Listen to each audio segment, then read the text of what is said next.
Welcome back to my YouTube channel. ಯಾರೆಲ್ಲ ನಮ್ಮ ಚಾನಲನ್ನು ಸಬ್ಸ್ಕ್ರೈಬ್ ಮಾಡದೆ ನೋಡ್ತಾ ಇದ್ದೀರಾ, ಪ್ಲೀಸ್ ಸಬ್ಸ್ಕ್ರೈಬ್ ಮಾಡಿ ಸಪೋರ್ಟ್ ಮಾಡಿ ಫ್ರೆಂಡ್ಸ್. ನೀನಾದೇನ ಇಂದಿನ ಸಂಚಿಕೆಯಲ್ಲಿ ಏನಾಗುತ್ತೆ ಅಂತ ನೋಡೋಣ ಬನ್ನಿ. ಸಂಚಿಕೆ ಶುರುವಿನಲ್ಲಿ ವೈಶು ತಂದೆ ಯಾರಂತ ಕೇಳಿದಾಗ ವೈಶು ನನಗೆ ಗೊತ್ತಿಲ್ಲ ಅಂತ ಹೇಳ್ತಾಳೆ.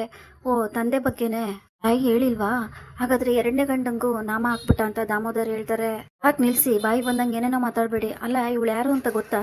ನನ್ನ ಮಗಳು, ನಿಮ್ಮ ಮಗಳೇ ಅಂತ ಹೇಳಿದ ತಕ್ಷಣನೇ ಕೋಪ ಮಾಡ್ಕೊಂಡು ಏನ್ ಹೇಳ್ತಾ ಇದೀಯ ನೀನು? ಇವಳು ನನ್ನ ಮಗಳ, ಏನು ಹೊಸ ಕತೆ ಕಟ್ತಾ ಇದೀಯ ಅಂತ ದಾಮೋದರ್ ಹೇಳ್ತಾರೆ. ಆಗ ಶಕುಂತಲ ಕೋಪ ಮಾಡ್ಕೊಂಡು, ಇರೋ ನಿಜಾನೇ ಹೇಳ್ತಾ ಇದ್ದೀನಿ, ಇವಳೇ ನಿಮ್ಮ ಮಗಳು. ನಾನು 20 ವರ್ಷದಿಂದ ಹಿಂದೆ ಮನೆ ಬಿಟ್ಟು ಹೋಗ್ಬೇಕಾದ್ರೆ ನಾನು ತಾಯಿ ಆಗ್ತಿದ್ದೆ ಅಂತ ನಿಮಗೂ ಗೊತ್ತಿದೆ. ಆಗ ಹುಟ್ಟಿದ ಮಗಳೇ ಇವಳ ಹೆಸರು ಐಶು ಅಂತ ಹೇಳಿ ಶಕುಂತಲ ಹೇಳಿದ ತಕ್ಷಣನೇ ಮನೆಯವರಿಗೆಲ್ಲ ಶಾಕ್ ಆಗುತ್ತೆ. ಐಶುಗೆ ಕೂಡ ಶಾಕ್ ಆಗುತ್ತೆ. ಹಾಗಾದ್ರೆ ಆ ವಿಶ್ವ ಪೊಲೀಸ್ ಯಾರು ಅಂತ ಶಕುಂತಲ ಹತ್ರ ದಾಮೋದರ್ ಕೇಳ್ತಾನೆ. ಅವನು ನನ್ ಸಾಕಿದಂತ ಮಗ, ಅವನು ನನ್ನ ಚಿಕ್ಕವನಿಂದ ಸಾಕಿದೀನಿ ಅಂತ ಶಕುಂತಲ ಹೇಳಿದ ತಕ್ಷಣನೇ ದಾಮೋದರ್ಗೆ ಶಾಕ್ ಆಗುತ್ತೆ.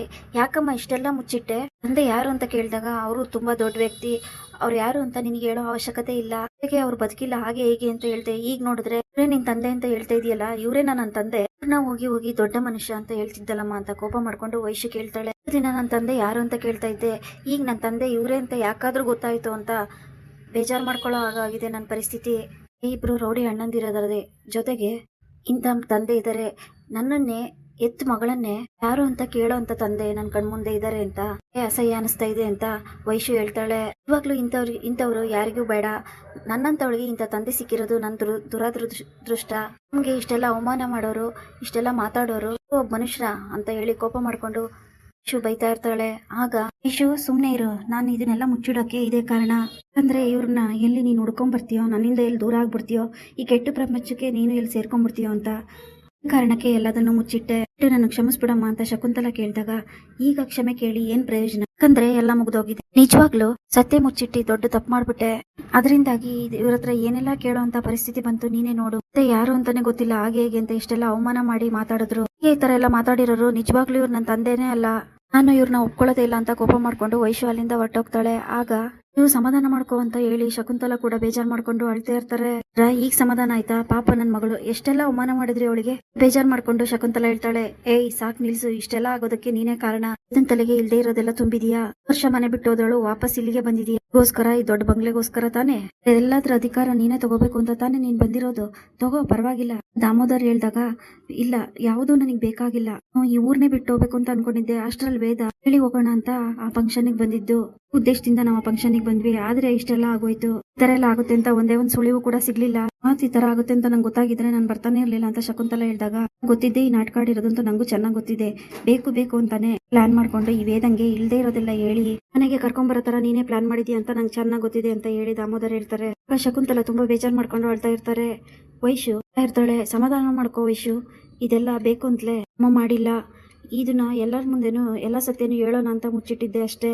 ಇದೆಲ್ಲ ಒಳ್ಳೇದೇ ಆಯ್ತಲ್ವಾ? ಈಗ ನಿನ್ ತಂದೆ ಯಾರು ಅಂತ ಗೊತ್ತಾಗಿದ್ದಾರೆ, ನೀನ್ ಖುಷಿ ಪಡ್ಬೇಕು ಅಂತ ವೇದ ಹೇಳ್ದಾಗ, ಖುಷಿ ಪಡ್ಬೇಕು? ಈ ತರ ಮಾತಾಡ್ತಿರೋ ತಂದೆನ ಒಪ್ಕೊಂಡು ಖುಷಿ ಪಡ್ಬೇಕಾ? ಮುಂದೆ ಇವ್ರು ಯಾಕಾದ್ರೂ ತಂದೆ ಅಂತ ಬಂದ್ರು ಅಂತ ನನಗೆ ಈಗ ಅನಿಸ್ತಾ ಇದೆ. ದಿನ ತಂದೆ ಇಲ್ಲ ಅಂತ ಕೊರಗ್ತಾ ಇದ್ದೆ, ಆದ್ರೆ ಈಗ ಯಾಕೆ ಬಂದ್ರು ಅಂತ ಅನಿಸ್ತಿದೆ.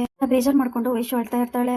ಕ್ಷಮಿಸೋ ಅಂತ ವಿಷಯನೇ ಅಲ್ಲ, ನಾನು ಯಾವತ್ತು ಯಾರನ್ನು ಕ್ಷಮಿಸೋದಿಲ್ಲ, ಗೊತ್ತಿದ್ದು ಎಲ್ಲದನ್ನು ಮುಚ್ಚಿಟ್ಟು ನಾಟಕ ಆಡ್ಬಿಟ್ರಿ ಅಂತ ಕೋಪ ಮಾಡ್ಕೊಂಡು ವೈಶು ವೇದ ಮೇಲೆ ಕೂಗಾಡ್ತಾಳೆ. ಇಲ್ಲಿ ವಿಕ್ರಮ್ ಹತ್ರ ಮಾತಾಡಕ್ಕೆ ಅಂತ ಶಕುಂತಲ ಬಂದಾಗ, ವಿಕ್ರಮ್ ನಿಮ್ಮ ಹತ್ರ ಮಾತಾಡಕ್ಕೆ ಏನು ಉಳ್ದೇ ಇಲ್ಲ ಅಂತ ಕೋಪ ಮಾಡ್ಕೊಂಡು, ಮಾತಾಡೋದೇನು ಇಲ್ಲ ಹೋಗಿ ಅಂತಾನೆ. ಆಗ ಶಕುಂತಲ, ಒಂದ್ ನಿಮಿಷ ನನ್ ಮಾತು ಕೇಳಪ್ಪ, ಇಲ್ಲಿ ಏನ್ ಕೇಳ್ಬೇಕು ನಿಮ್ ಮಾತನ್ನ? ಮಾತಾಡ್ಬೇಡ, ಈಗ ವೇದನ್ ತಲೆ ಕೆಡ್ಸಿದ್ದಾಯ್ತು, ಈಗ ನನ್ ಮಗನ್ ತಲೆ ಕೆಡ್ಸಿ ನನ್ ಇಷ್ಟು ದೊಡ್ಡ ಸಾಕಿ ಬೆಳೆಸಿ ಇಷ್ಟು ದೊಡ್ಡನ್ ಮಾಡಿರೋ ಮಗುನ ನಾನು ಇದಕ್ಕೆ ಕಿತ್ಕೊಳಕ್ ಬಂದಿದ್ಯಾ? ಇಟ್ಟೋದ್ಮೇಲೆ ಇಷ್ಟು ವರ್ಷ ಅವನನ್ನ ಜೋಪಾನ ಮಾಡಿ ಇಷ್ಟು ದೊಡ್ಡವನಾಗಿ ಮಾಡಿದೀನಿ, ನನ್ನಿಂದ ಅವ್ನು ಕಿತ್ಕೊಂಡು ಹೋಗಿ ಬಂದಿದ್ಯಾ ಅಂತ ಕೋಪ ಮಾಡ್ಕೊಂಡು ದಾಮೋದರ್ ಹೇಳ್ತಾರೆ. ನಾನು ಆತರ ನಿಜವಾಗ್ಲೂ ಏನು ಮಾಡೋದಿಲ್ಲ, ನನ್ನ ಉದ್ದೇಶ ಅದಲ್ಲ. ಈ ಮನೆಗೆ ಬಂದಿರೋದು ವೇದ ಹೇಳಿದ್ರು ನಾ ಒಂದೇ ಒಂದ್ ಕಾರಣಕ್ಕಷ್ಟೇ. ಶಕುಂತಲ ಹೇಳ್ತಾರೆ, ನಿಮ್ ನಾಟಕ ಈಗ ನೋಡ್ತಾ ಇಲ್ಲ, ನಾನು 20 ವರ್ಷದಿಂದನೇ ನೋಡಿದೀನಿ, ಪ್ಲಾನ್ ಮಾಡ್ಕೊಂಡ್ ಬಂದಿದ್ಯಾ ಅಂತ ನನಗೆ ಚೆನ್ನಾಗ್ ಗೊತ್ತಿದೆ ಅಂತ ಹೇಳ್ತಾರೆ.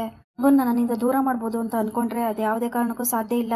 ವಿಕ್ರಮ್, ನೀನೇನ್ ಚಿಕ್ಕ ಹುಡುಗ ಅಲ್ಲ, ನಿನಗೆ ಎಲ್ಲ ಅರ್ಥ ಆಗುತ್ತೆ, ಯೋಚನೆ ಮಾಡು ವಿಕ್ರಮ್, ನನ್ನಿಂದ ದೂರ ಆಗ್ತೀಯ ಅಂತ ದಾಮೋದರ್ ಹೇಳಿದಾಗ, ಇಲ್ಲ ಪಾಪ, ನಾನು ಯಾವತ್ತೂ ನಿಮ್ಮನ್ ಬಿಟ್ಟು ಹೋಗೋದಿಲ್ಲ ಅಂತ ವಿಕ್ರಮ್ ಕೂಡ ಹೇಳ್ತಾನೆ. ಶಕುಂತಲ ತುಂಬಾ ಬೇಜಾರ್ ಮಾಡ್ಕೊಂತಾರೆ. ವೇದ ವಿಕ್ರಮ್ನ ಮಾತಾಡ್ಸೋಕೆ ಅಂತ ಹತ್ರ ಬಂದಾಗ, ಹತ್ರ ಮಾತಾಡಕ್ಕೆ ಏನು ಉಳಿದಿಲ್ಲ, ನೀನ್ ದೊಡ್ಡ ಮೋಸ್ಗಾತಿ, ನೀನು ಪ್ರೀತಿಯಿಂದ ಈ ಮದ್ವೆ ಮತ್ತೆ ರಿಸೆಪ್ಷನ್ಗೆ ಒಪ್ಕೊಂಡಿದ್ಯಾ ಅಂತ ಅನ್ಕೊಂಡ್ರೆ ಮುಂದೆ ಅವಮಾನ ಮಾಡ್ಬಿಟ್ಟೆ, ಅದ್ಯಾರನ್ನೋ ಕರ್ಕೊಂಬರೋದಕ್ಕೆ ಎಲ್ಲ ಆಟ ಆಡ್ಬೇಕಾಗಿತ್ತ ನೀನು ಅಂತ ವಿಕ್ರಮ್ ಕೇಳ್ತಾನೆ. ನಿನ್ ತಾಯಿ ಅವ್ರು ಬೇರೆ ಯಾರು ಅಲ್ಲ, ಏನೇನೋ ಮಾತಾಡ್ಬೇಡ, ನಾ 3ನೇ ವ್ಯಕ್ತಿ ಅನ್ನೋ ತರ ಮಾತಾಡ್ತಿದ್ಯಲ್ಲ ಅಂತ ವೇದ ಹೇಳಿದಾಗ, 3ನೇ ವ್ಯಕ್ತಿನೇ ಅಂತ ಹೇಳಿ ವಿಕ್ರಮ್ ಕೋಪ ಮಾಡ್ಕೊಂಡು ಕೂಗಾಡ್ತಾನೆ. ಇಲ್ಲಿಗೆ ಈ ಸಂಚಿಕೆ ಮುಕ್ತಾಯವಾಗುತ್ತದೆ. Thanks for watching.